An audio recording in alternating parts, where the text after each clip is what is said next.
ไอแดงแสดงเอาแดงแล้วบ่เป็นบ่มีเลือดนี่นะ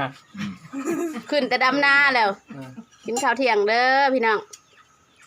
เอิ้นแม่ FC นะมาเด้อตำหุ่งสุดสิมื้อได้นี่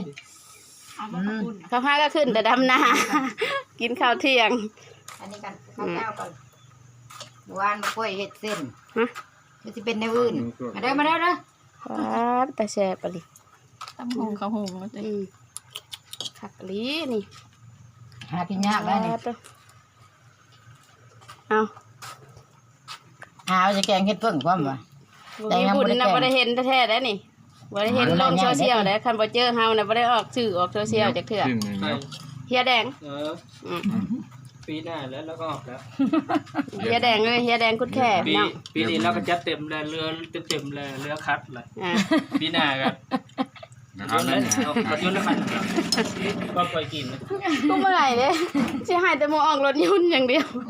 เงินมามีรถเราก็สบายน้องเราก็ไปนั่นเงินไม่